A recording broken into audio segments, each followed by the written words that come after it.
Hello everyone, good morning, જય શ્રી કૃષ્ણ, રામ રામ, સીતારામ તમને બધાને. તો જો સવાર પડી ગઈ છે ને હું બ્લેક કોફી પીને પછી હું જીમમાં આવી હતી. જો આ પાછળ આપણું જીમ છે. પેલું જે જૂનું અમે રહેતા હતા ને ત્યાં પણ આ રેવો ફિટનેસ જ હતું. તો આની બ્રાન્ચ બધા જ એરિયામાં છે. તો હવે અમે લોકો એરિયા ચેન્જ કર્યો ને તો હવે હું આ જગ્યાએ આવું છું. આ નવું જ જીમ બન્યું છે, એકદમ મસ્ત છે, મોટું. અને જો હવે મારે ચાલતા ચાલતા ઘરે જવાનું છે અને વેધર બહુ જ મસ્ત છે ચાલવાની મજા. કારણ કે હમણાં 2-3 દિવસથી બહુ જ તડકો પડતો હતો, તો આજે બહુ મસ્ત એકદમ એટમોસ્ફિયર છે. તો મેં કીધું કે ચાલો ચાલતા ચાલતા જઈએ. બાકી તો બસમાં બી જઈ શકાય, અહીંયાથી 20 મિનિટ્સ જેવું થાય મારું ઘર. તો જો આ પાછળ આખું કામ ચાલે છે. કોસ્ટકો પણ છે. કોસ્ટકોમાં કેવું આપણે મેમ્બરશિપ લેવી પડે.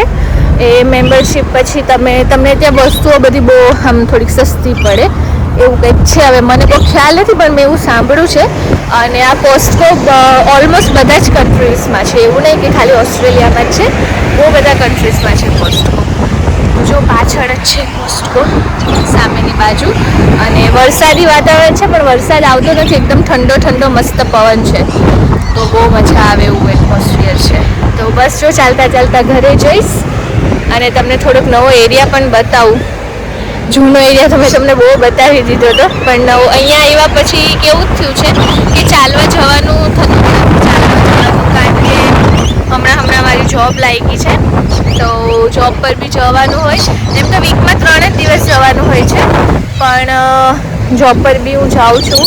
તો એના લીધે શું થાય છે કે વોક પર જે હું પહેલાં જતી એવી રીતના વોક પર નથી જવાતું, ખાલી સવારે જીમમાં આવી જાઉં છું. તો એવું બધું છે.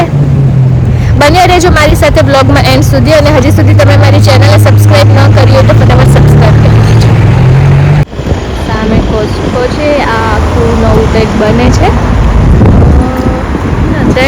આ મે બી હોસ્પિટલ છે. જો આ હોસ્પિટલ છે, આ બિલ્ડિંગ આખી બને છે. જો અહીંયા બિલ્ડિંગ બને ને તો આખી કવરઅપ થઈને બને, એટલે કોઈને ધૂળ ના ઉડે. તો અહીંયાનું કન્સ્ટ્રક્શન આવી રીતના થાય છે. બિલકુલ બી તમને અંદર બધું કામ ચાલતું હોય પણ તમને લાગે નહીં કે અહીંયા કામ ચાલે છે. તો આવી રીતના આખું આગળથી આખું પેક કરી દઈએ. જુઓ આવી રીતના અહીંયા કામ ચાલતું હોય છે, કન્સ્ટ્રક્શનનું કામ. આ પેલું હોસ્પિટલ છે, ગ્રીન છે ને તે. આ કોસ્ટકો છે, પણ ઘણો મોટો શોપિંગ મોલ છે. અમે લોકો પહેલાં જતા ને એવું જ મોટું શોપિંગ મોલ છે, તો એમાં જ જીમ છે. હજુ આટલું મોટું એનું પાર્કિંગ છે. આ ખાલી એક જ સાઈડનું પાર્કિંગ છે. આવા પાર્કિંગ ચારે બાજુ છે. આકાશ જેવો મસ્ત દેખાય છે ને.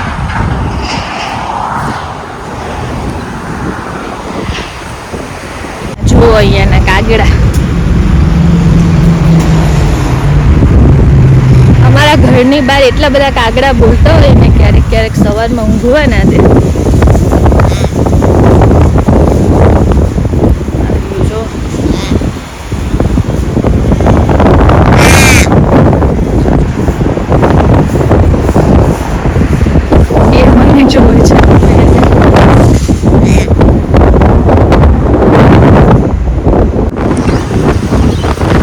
જો અત્યારે વાગ્યા છે સવારના 10. તમને કોઈ માણસ નહીં દેખાય. અહીંયા કોઈ પણ એરિયામાં જાઓ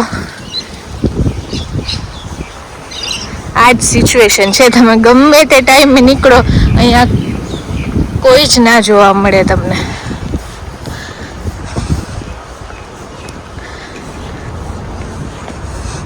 જો અહીંયા પણ આવી રીતના થાંભલા છે, આપણે હોય ને ઇન્ડિયામાં એવા વાયરો અહીંયા પણ છે. અમુક જગ્યાએ અંડરગ્રાઉન્ડ છે, અમુક જગ્યાએ આવી રીતના છે. એવું બધું છે.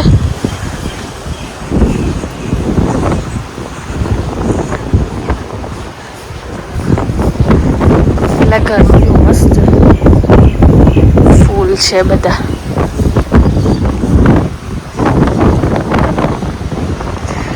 અહીંયા છે ને બારીઓની બહાર આવી રીતના શટર હોય. આ બધા છે ને જૂના ઘરો છે, બધા જૂનો એરિયો છે, અમે જે એરિયામાં આવ્યા છે ને તે.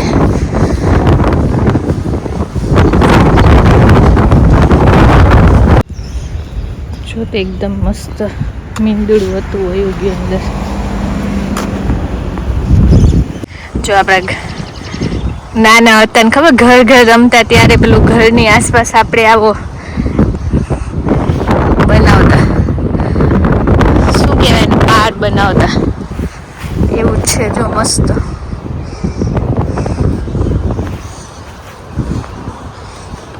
ક્રિસમસનું ડેકોરેશન કર્યું છે.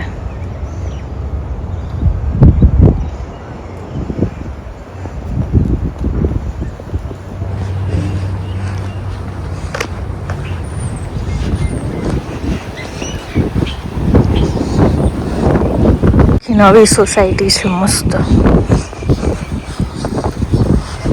બહુ ફાઇન ઘર હતા.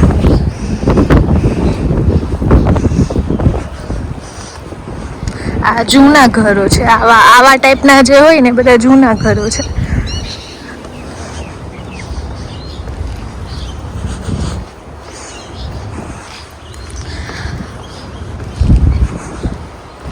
મસ્ત સાયકલ ચલાવે છે.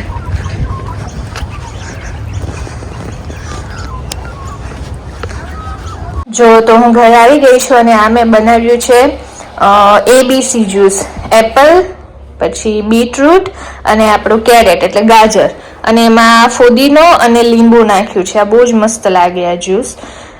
તો મેં બનાવ્યું હતું. તો જો હવે જ્યુસ પીસ અને પછી કંઈક ચા નાસ્તો કરીશું. હજી ચા નાસ્તો બાકી છે મારે.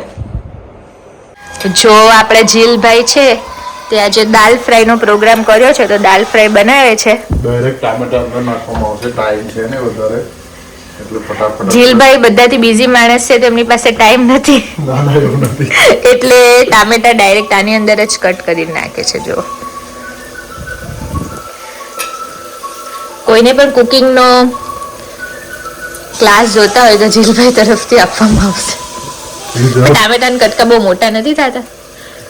ઓગળી જશે, ચાલશે. ઓગળી તો ઠીક, પણ આ કાંદાને પેલા ચડવા દેવાનો હોય, પછી આપણે ટામેટો નાખવાનું. ઓસ્ટ્રેલિયામાં બધું જ ચાલે, બધું જ તમને સારું જ લાગે. સાંજ પડે ને ઓસ્ટ્રેલિયામાં તમને સાંજ પડે ને તો આખા ટામેટા હોય કે ક્રશ કરેલા હોય તમને સારું જ લાગે. બધું તમને મોજ જ આવે ખાવાનું. 3 મહિનાનો ઓસ્ટ્રેલિયાનો એક્સપિરિયન્સ જીલભાઈ થોડાક શબ્દોમાં શેર કરી રહ્યા છે. દીદી આવી ગયા પછી અમારે બહુ સારું છે, જમવાની શાંતિ થઈ ગઈ છે. દીદીના પગલા અમારા ઘરમાં પડ્યા છે. પછી એના અંજાય ગરમ ગરમ રોટલી ઘી વાળી શાક મળી જાય છે, તો ચિંતા તો વાંધો નહીં.